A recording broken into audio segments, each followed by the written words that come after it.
Once more, Merry Christmas. One significant image when we celebrate Christmas or the day of Christ is the light. After all, Christmas Day or the day of Christ is the day of the birth of the light. And that is always the reason why there is, as a preparatory stage for the Christmas Day itself, we have the 9-day novena masses. No?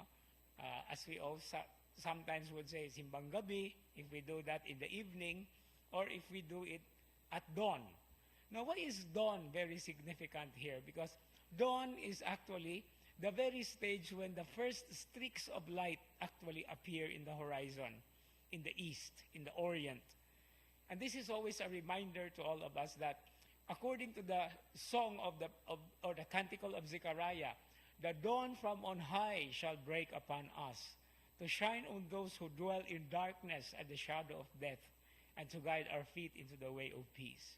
And this is the very day that this resplendent light, the splendor of the Father's glory, you heard this said in today's second reading from the letter to the Hebrews. He is the refulgence of God's glory.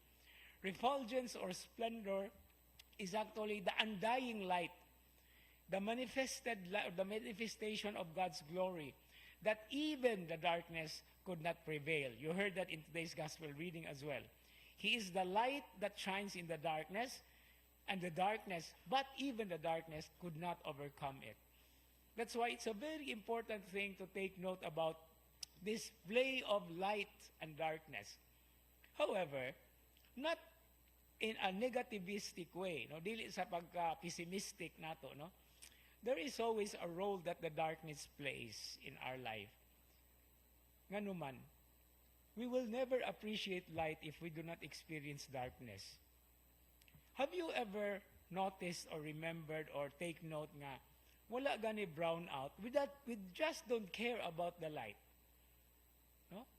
Pero mo black out gani, mo brown out gani, makurat na ta, mabisin ta, masigaw, brown out. No?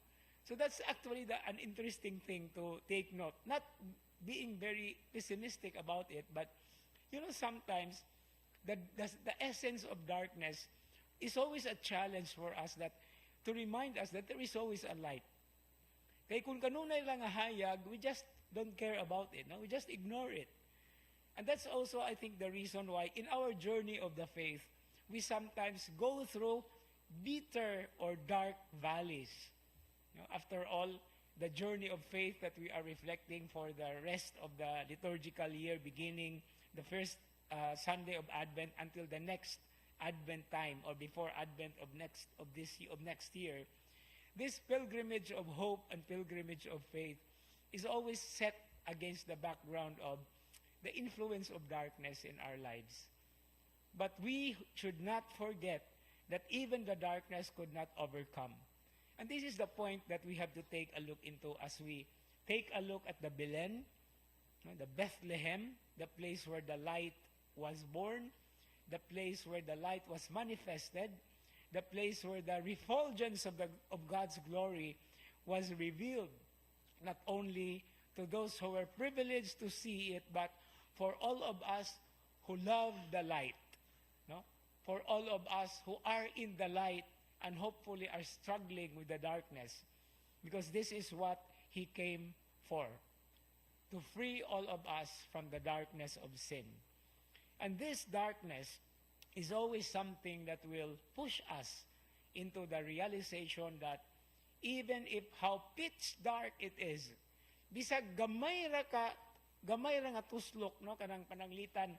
Let's take a look into the backdrop, or di naman na backdrop, updrop of the Belen. No, ito man gyud na kayo, no? Pero og imura ng tuslokon bisan og dinagom ang siga, no, ang light nga mo pakita actually is very, very clear. And hopefully, as we continue reflecting on our lives, on our journey of the faith, we have to come to realize that this light is always with us. He has enlightened us since the beginning of time. And remember, When God created the heavens and the earth, this is what He said, "Let there be light." And there was light. And so this light plays a very important role in our lives.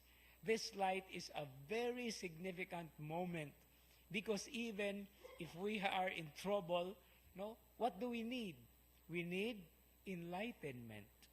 No, we need a light in order to be lightened as well. No, duha ka book actually meaning anang light.